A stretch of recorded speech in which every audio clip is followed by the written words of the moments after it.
Because Zomato tried their hands in supplements, they tried their hand in delivering. Stack to come, just list your products and everything will get delivered. So they have gone that route. Margins. So every player eventually will be forced to. I'm reopening Paytm Mall.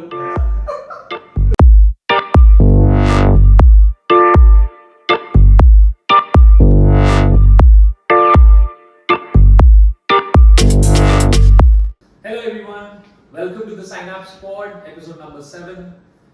We are all here again in front of you guys. So Saransh, Manik, Paris is joining us from a random airport. We don't know where. London. Is London. it London? Is it London? It's London. London. Come on. Oh, nice. So Paris, where had you gone to? What's the scene? Why are you joining us remotely? So I had gone to New York. There is an NFT conference, the biggest one there is in the world. It's called NFT NYC. It happens, I think, twice every year. So this time I had the chance to visit. So a lot of big learnings. Probably once I come back, we can have a separate Synapse pod on what were the learnings from this conference that Ayush and I attended. So that would be cool too. So now I'm on my way back to India, I would say. Looking forward to it, man. Absolutely. Saw your stories. Amazing. Although the NFT world has crashed, but I'm so glad that you're attending NFT conferences. Actually, people are. NFT world has not crashed. If you notice, the NFTs are still selling for the same amount of ether which they used to be. Actually, they have increased. The crypto world has crashed. NFTs are still going strong. It's just that the value of ether has come down. A lot of NFTs also went down, and we were greedy enough to pick it up, I would say. And all those NFTs that we picked up when the floors were low were the ones who got us like all the access to these gated events. For example, we collectively own land in Sandbox, right? So that got us into multiple events. Wow. Like Steve Aoki was DJing, then Madonna had come for a concert for the Pride Month. So a lot of these big events, which were token gated events, we got access into those for the NFTs that we literally picked at a steal price, I would say. Though Manik is right, yes, in each terms they haven't crashed as much, but yeah, still it's a two-edged sword, right? Yeah. But no, fantastic, man. Glad to have you, although remotely, and looking forward to hear all the stories which you bring with yourself. So for all the viewers, today we will kickstart our pod with a very interesting, big money kind of an acquisition which has happened in the food delivery space called Blinkit. So for people who don't know, Blinkit is a food ordering app, more like a grocery ordering app. It was previously called Grofers, run by this fantastic founder Alvinder, and it recently got acquired by Zomato. Zomato put out a press release a couple of days ago announcing the acquisition. The total net value of the acquisition is around 578 million US dollars, which is insane. And the breakup of that is the founders and the employees would get about $570 million of stock. And 78% of the yeah. And $8 million of cash. These are humongous acquisitions, guys, which are happening, specifically in the quick commerce space. What do you guys think as the rationale behind this kind of an acquisition, and why would Dipender do something like this at this time where Zomato is looking forward to becoming quickly profitable, especially in its core business of food delivery? Why would a public company, which is already loss making and their shares are trading below their IPO price as of today, would take such a bet? What do you think? Saransh? I think two major reasons, right? Like, first is increasing the target market audience, right? Like increasing your TAM. Second is defensibility. When I say increasing TAM, TAM is more. I'm not sure how many new users will come in from it, but the number of orders, the frequency of orders, and entering into new category altogether, right? That is what increases the opportunity size for Zomato once they, take in Blinkit into their own umbrella, right? Defensibility in terms that there are a lot of competitors now who are operating in the quick commerce space, and it's an area where Zomato doesn't want to miss out on. In fact, they did do their own pilot, right, for food delivery in 10, 15, 20 minutes, right? Didn't work out, they had to shut it down. But major reasons why they would have gone and taken this big bet is one, because this has started showing up. Some stats have started coming up which show that customers who are operating on these quick commerce applications, right, their average order values are almost equivalent to those of Swiggy and Zomato. That is one very interesting fact, right? So the AOVs are on the relatively higher side. Secondly, those folks are coming in more frequently as compared to what a user comes for food delivery, and the number of people, the conversions are better, right? So if I open the app, the chances that I'll place an order are higher. That will always obviously be the case because it's a commodity.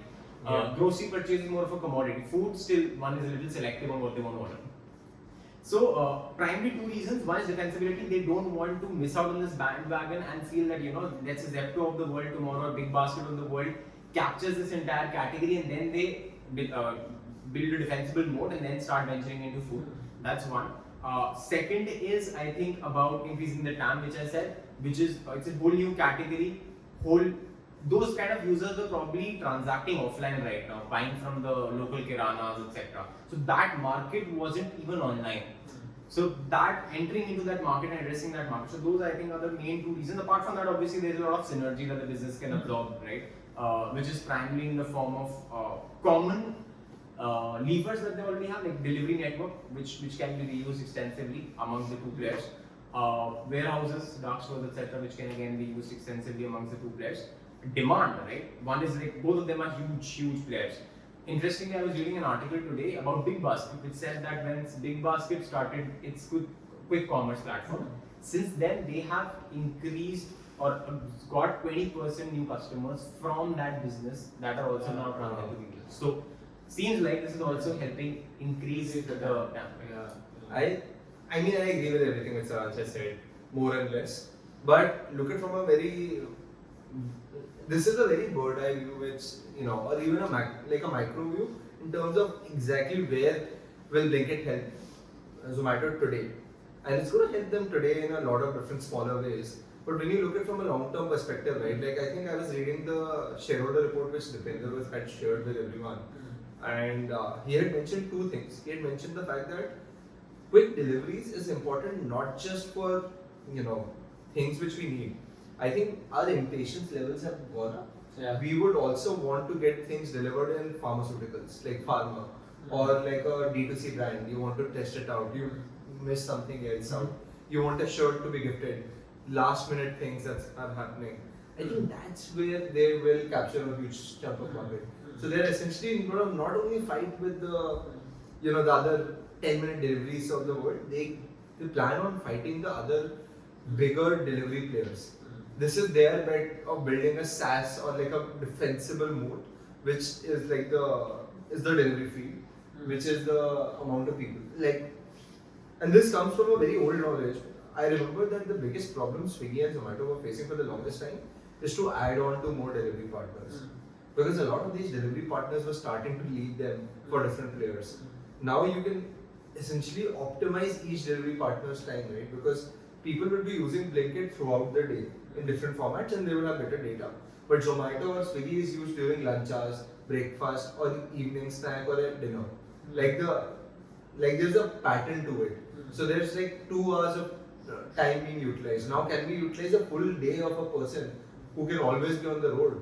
I think Blinkit will solve for it. Yeah, no, it makes sense because I was also talking to one of my friends who's at a senior position in Zomato, and they said that yes, delivery time optimization is something which these people have thought through very deeply, in the sense that it beautifully fits into the non-delivery peak time, where food delivery is happening at lunch, dinner, or breakfast, right? Yeah. However, grocery delivery happens either just before it, when more like the person wants to order some kind of groceries for their lunch if they're not ordering it from outside, so they order it right before breakfast at that time, or they would do it between the lunch and the breakfast hours to plan for tomorrow.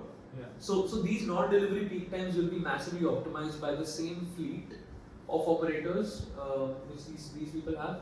And what is absolutely surprising is what he was also telling me, that the number of orders for Blinkit right now in the month of June and May has been equivalent to about 1/5 of Zomato's orders In the major cities. in the major cities, and it's a product which is built for the top 15 cities, right? There's just one catch out there, right? So those are probably numbers that are coming from their own report, right? The report that Zomato has kind of filed, the numbers, these are numbers that are provided by Blinkit, and Zomato hasn't done any due diligence on it. That's Yeah. one.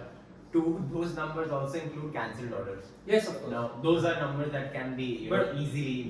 But doesn't Zomato also report the same? No, they always report the original. So are you saying 1/5 of the original orders which Zomato Yeah. gets, and they are including the cancelled Correct. orders? Even in our opinion, yes. I mean, the due diligence will be done by one of the big four guys.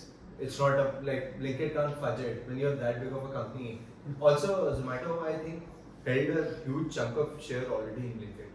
Like it was Yeah, like about 9% or so. something. yeah, like the founders really didn't have any much share. Yeah. So after a point when it's a company run by a lot of investors and a lot of other folks, I think it became a natural extension. Can they raise more money? Were the current investors willing to take more bet on that? Or I think there was a huge overlap between Zomato and Blinkit investors that it made sense for them to come under the same umbrella and give money to Zomato and give it to Blinkit for them to run it efficiently together. Yeah, they've been flirting for a long time, right? So it's Yeah. high time they went on a date. Yeah. I love the. It's more like marriage now. Yeah, correct. That's how it works. Hope it's like marriage. Good stage. So, but I've also heard that the founders will be getting into a 2-year kind of a vesting for the stock which has been issued. For the employees, it is a 6-month vesting before they will get the opportunity to sell to the public markets. That's a lot of private information, Chirag. Yeah. You got nice sources. So that is something which we got to know. But it's interesting how consolidation of food delivery and quick commerce have happened But it happened across the globe. across the globe. Yeah. I wouldn't actually call it consolidation as such. Matlab, it doesn't feel like a distressed deal to me at all. Looks like a very solid acquisition. From build versus buy perspective, it's a good acquisition because what's the whole point of building this whole thing from scratch when your competitor is already doing great stuff with Instamart. So makes sense to definitely acquire. And like at the same time, I think since Zomato, like Chirag was saying, right, Zomato is a public company. That changes the whole dynamic, right? Why is it going for acquiring another loss-making machine rather than heading towards profitability? I think then in a public stock market, you have to sell some narrative, right? Either your narrative is path to profitability, which is very quick, or growth becomes narrative. I mean, in India, you can't just do it on growth, but the truth is that profitability also does not come overnight. I mean, theoretically on paper, it might look like it can come very quickly, but it does not. And of course, the competitive forces are also in nature. So you can't move towards profitability that fast as fast you can move towards growth. So I think this is a good way to delay the profitability by showing growth in a few quarters. I'm not saying that trying to delay profitability. I'm saying it will be delayed no matter what. So might as well be on a growth curve at least. And then of course it puts you on a level playing field against your biggest competitor who's already into this space. So I think the cash flow and equity heavy nature is what it is because of the macro environment. Otherwise, it's a very solid acquisition according to me. And fun fact, in USA, actually this thing has picked up really well. You will see this quick delivery is becoming a thing, very much a thing here also, which I thought would not be that easy because places are a bit far, density is low. People can pay, but still it takes much time. But people are try to commit whatever 15, 20 minutes of not 10 minutes, of course, but good fast delivery is what is being done and people are paying for it. They are paying heavy acquisition costs to acquire customers. Eventually, I think if Blinkit is able to take out delivery cost from the customer, it can become a very good business. Yeah. Just to look at the profitability discussion of Blinkit, right? Which is something which I feel is absolutely interesting because it's definitely a new commerce. Investors of Zepto and Blinkit are not fools. There are 2-3 ways in which I feel it is much higher at a much higher probability of profits as compared to just food delivery, because first they are ordering a lot like people order in terms of this quick commerce a lot of already FMCDs and FMCGs, right? Basic stuff which is utilized for needs and wants of everyday life. Shampoos, simple Hummus, tonic water. Exactly, it's basics, right? Yeah, party essential. Party Party essentials, essentials yeah. or groceries, tomato, onion, etc. Now, first, for every big brand like Unilever or Johnson Johnson's of the world, right? Their ad spends are absolutely massive, Yeah. right? Just to build a platform on which all these brands can compete for visibility, if you're able to drive demand, dude, you rake in ad revenue. Much more as compared to smaller businesses who are just trying to deliver food. Sure. Yeah. Right? Mom and pop shops. So suddenly you change the economics, you go to bigger brands first. So that is something which I believe is very great for profitability in terms of this business. Second is higher average order values, as you pointed out. Yeah. The average order values in Blinkit are much higher than Zomato, to be very No, honest. it's almost similar right now, but it's very surprising actually to me. Like, like I always expected that the AOV would ideally be on a lower side because looks like, from what I used to think, like the use case would be that, hey, I want to order like 2 chips packet or like things like that, and I'll do a Blinkit or a Zepto kind of a thing.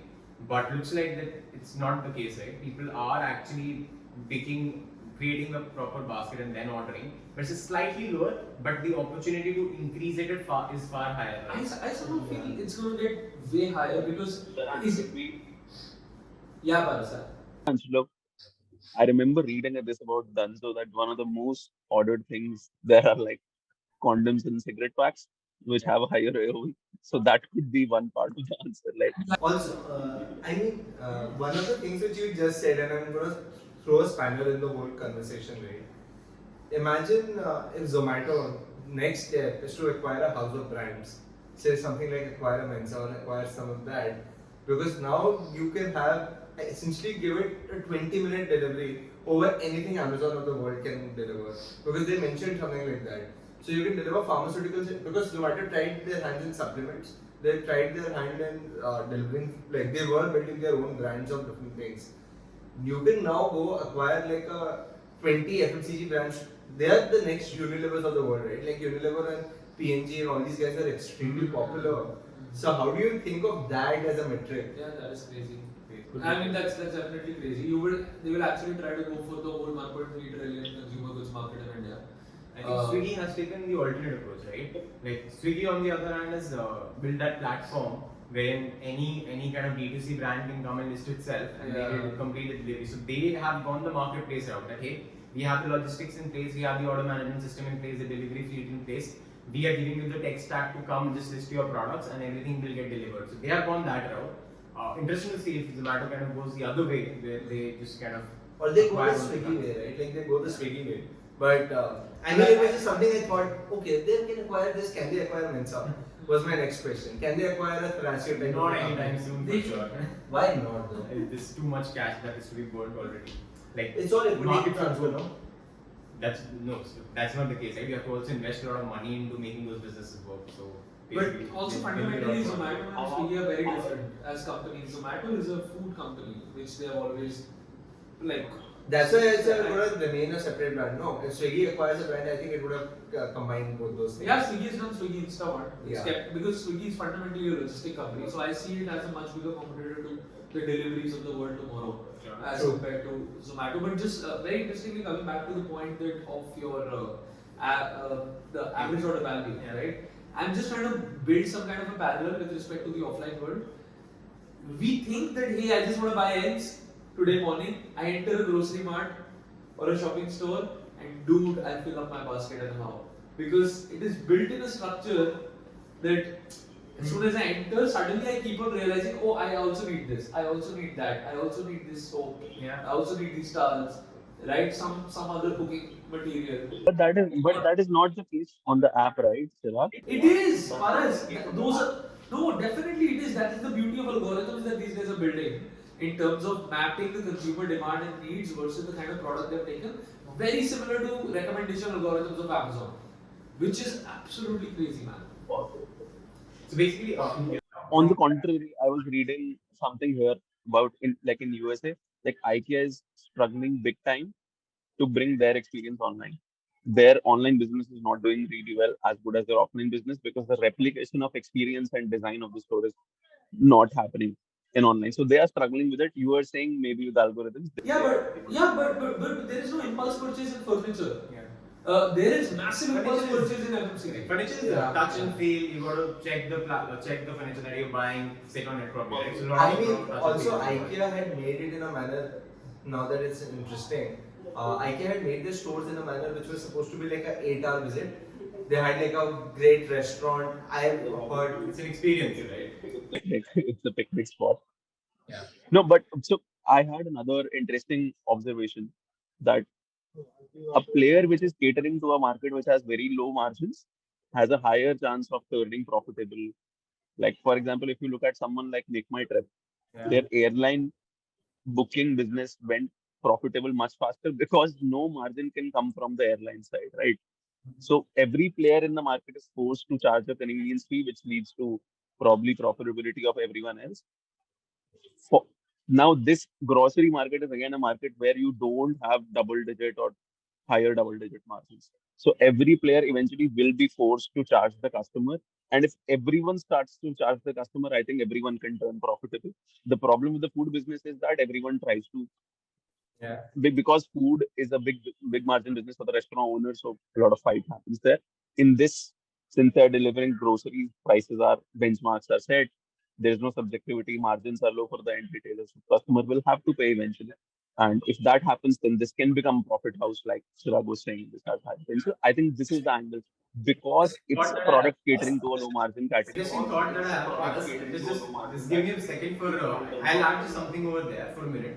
Like interesting thought on what you were saying. One thing is like for Chirag, what you were also saying, right? Like you were saying that when we enter into a store, we start ordering more. So I'm assuming that just what Big Basket used to do, right? People used to order on Big Basket their entire set of grocery, which is then let's say a weekly grocery. And are we now saying that that is now moving into a quick delivery wala kind of a platform? Yes. So the basket size is remaining the same, but people want it to be delivered in 10 minutes. So if that is the case, then the business has a chance to at least become unit economic positive because the AOV would be high enough to justify the delivery cost, because the delivery cost as is remains same or relatively even higher, because when they were delivering in mass, they used to kind of deliver in bigger vehicles, right? So you could bulk up like 30-40 orders, but now there's a single delivery guy delivering a single order and then going back. So if this behavior shifts happen, then the AOV might be able to justify the delivery cost. That's one. And the second major cost that will be incurred to set up this entire infra is the dark stores, which is a physical infrastructure network. Yeah. Now, on that front, if they are also able to cover, because at the end of the day, a dark store, they're looking, these companies are looking at store profitability right now. Yeah. So a dark store can only deliver within 2 to 3 kilometers of its own radius. So they were only opening it in high demand section areas. They already have the data where they need to open it and what kind of products are ordered there.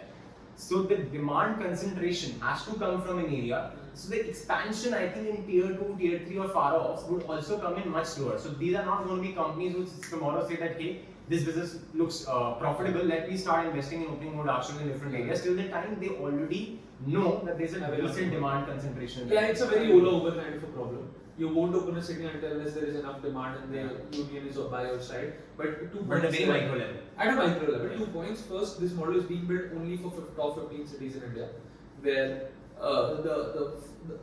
where basically the consumer has already started to order online as compared to tier 3, tier 4 Basket cities. is expanding its quick commerce to Right, yeah. but what I see, Big Basket is built on grocery delivery. Yeah. Right? These people are shifting from food to grocery, and that's the first foray.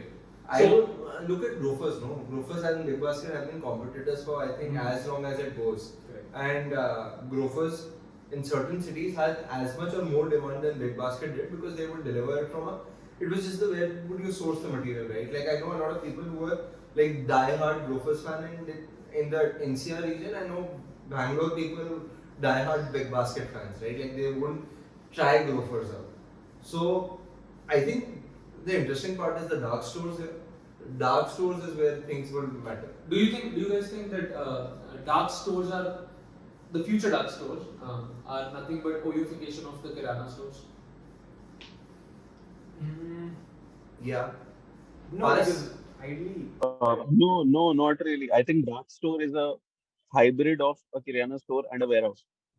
So warehouse operates on certain standards, right? Where it can practically predict the inflow of orders for the next day and pack it up in advance.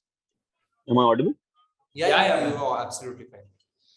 Yeah. So a warehouse has this ability of predicting with a lot of data that what is going to come, what is going to be the order flow tomorrow, so they can actually start packing it and it's like ready to deliver instantly. That's a warehouse I'm talking about. Like let's say an Amazon warehouse. A Kirana store, on the other hand, is not very data driven, but has the advantage of local presence. So I see these dark stores as a great marriage of a Kirana store acting like a tech powered warehouse.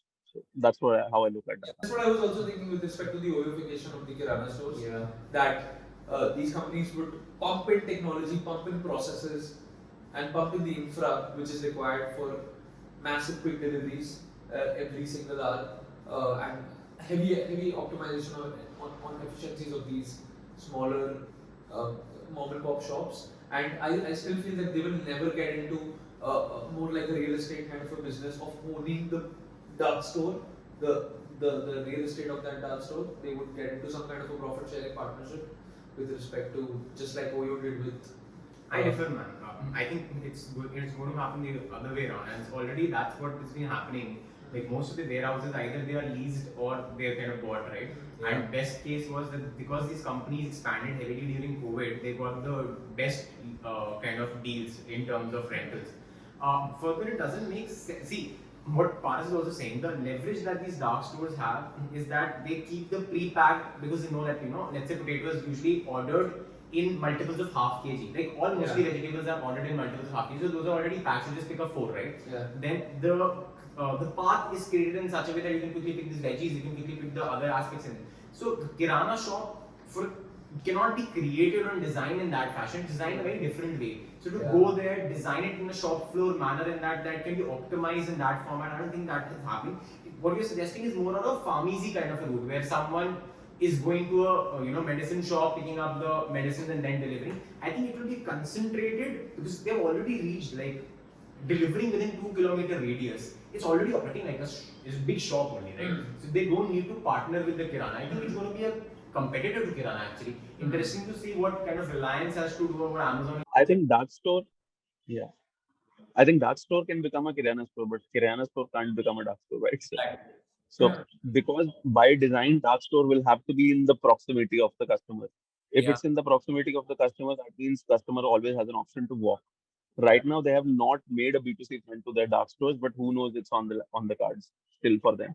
Like by design, they are a dark store. They can deliver very fast, but they just have to put a counter, and it's very much B2C serviceable, maybe at a lower cost. But there's one difference which is also to their advantage, which is although they are operating within like the 2 kilometer radius, so there are multiple dark stores, but still within that 2 kilometer radius, they'll be in the shadiest place. Which has the lowest rental. Like the what do you call these where all the trucks and all are disloading their stuff. So like, that gives them a huge advantage of a lower rental as compared to a key market area kind of a shop. If you're saying that you get in competition with respect to all the Kirana stores, I see massive unionization problems. Kirana don't operate in India right now. Of course they do. It's a small and medium business kind of a Kirana store unions which these people form, and they better competition in any particular way. So it will be a story like Uber and Ola shall pan out again, where the government's intervention will definitely happen if something like this starts to. It would be far too late. And I mean, people have different reasons to order from a Kirana store also, right? Like if I'm not sure how prevalent it is in the top 15 cities, but people do have running credit lines with Kirana stores because they are in so much proximity of their house. So that's another. Either you can see it as a big business opportunity that these dark stores / quick commerce partners can have, that they can have smaller credit lines with people on a weekly basis, Or you can see that as a competitive advantage for a Kirana store because it can offer credit based on trust without a credit score. So that can stay as their competitive advantage against a dark store in the proximity that Whereas I think they want to keep buying from. for low credit worthy customer, Third thing happens which are the same. for low credit worthy customer, as you're saying, right? I think BNPL will solve that problem for as long as the consumer value is Correct. present. What I just feel is that No one gives a shit about credit worthiness. They just want to give you. yeah. So what I just feel is that these dark stores, if they are becoming a competition to Kiranas, I see massive intervention of governments. And if let's say these startups, Government these startups will not realize, big yeah. scale. I mean, government realized about Uber and Ola. Right now in US, they are formalizing things about it. Can you imagine? But Like the scale of it. the thing is that what Chirag is saying makes sense because Kirana as a whole in the Indian economy is the biggest job provider in terms of, and like most of the MSMEs or the SMEs rather, right? It's basically Kirana stores. So if it comes to their daily livelihood, then someone would have to step in. And we don't know what kind of measures would be taken up, but like some kind might be there. And It's a slow poison, guys. It's a slow poison. No, but the problem is it cannot blitz scale. This model cannot blitz scale. Reliance won't do it. This model cannot blitz scale. Reliance won't do it without Kirana stores. So it's not dark stores versus Kirana stores. It's dark stores versus Reliance plus Kirana stores. Correct. That's true. Reliance will basically build its own army. Guys, are you seriously going to Reliance? Reliance had to open cabs about 10 years ago. So But yeah, one very important lever, right? Which why would any business want to miss is that when you have the opportunity to take such big discounts from the big brands like HUL etc. by procuring in bulk, right? Into a common warehouse, then from a warehouse to your dark store, which is what any FMCG does. How can a business that is using Kirana to source, become a better business as compared to someone who's sourcing at a lower cost? Not at all. Kiranas cannot compete Okay, with. I think they can, right? Essentially, imagine Kirana to be a dark store from a Reliance perspective. Reliance is the bigger warehouse. They are the distributors and they give it. Then to Reliance will have No, to procure Reliance- for them, you're saying. Yeah. It's a big setup, right? But they can do it, right? Like, imagine setting up a bigger warehouse to provide it to Kirana. Essentially, what they have done is they cut off the distributor in the middle and make Kirana the middleman. So the point would be that I'm creating my own drink versus just trying to mix a lot of trying to get other people's stuff together to create the perfect cocktail versus creating from my own from scratch, right? So Reliance can get into it, but I don't see any individual Kirana being able to Look, guys, follow this. Tata is with Big Basket, so we have got one thing going. Yeah. Let's see what Reliance does. Reliance already has a huge retail presence. Yeah. We already have Zomato trying to go in this place. And What happens to Zepto, guys? Ah. Like everyone is consolidated with someone. What happens to Zepto? I guess Baidu will acquire it. Swiggy already has Instamart, right? Swiggy already Swiggy has and Instamart. Instamart. So what? It does not have the scale of Zepto does in terms of Instamart.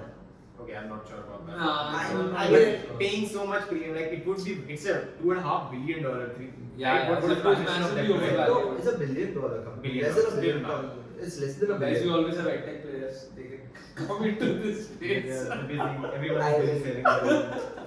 Okay, Citibank will acquire them. Let's just put it up there. Or JP Morgan Chase. God knows. Yeah, but we should also, I think, in the next pod. Or Uber will acquire them to like take over all their bikes. Others, they couldn't even handle Uber Eats, man. Take over their bikes. I don't even know what happened to Rapido. They were huge at one point. They were in 110 cities. I have a feeling Paytm might jump in and say that let me try my hand at food delivery. I'm reopening Paytm Mall. Yeah. Alright. ATM can acquire Zepto. Who? ATM can acquire Zepto. Actually, it can. Well, I think Paytm already has its hands too full. With 200 different things. Yeah. But anyway, in the next part, we should also, guys, talk about the future of Reliance, since we have some big updates with respect to Mukesh Ambani stepping down and the son, the prodigal son, finally coming up. Time for the next generation to start performing now. So that is one. And What happened to Reliance share, by the way? It's going to happen tomorrow, right? Today. The next podcast is about NFT, guys. The next podcast is about the fact that we will have NFT New York being discussed Yeah. because we will have Paras and Ayush with us. Yeah. We should cover D2C brands too. I think they've got a lot of requests coming in for that. Being on leave, we can call for a couple of our friends for that. I think we should do a vote with respect to our audience as well. Yes. We'll hold some kind of a voting mechanism where people can vote in terms of the kind of topics we can discuss next time. Also, we need to invite a pro again. So, anyone watching this podcast, and if you love us, please reach out to us. We shall be more than happy to get you on the pod. Perfect. Cool. Yeah. Right? I think we'll check out. Alright. Thank you guys. Thank See you you. soon next week. Bye.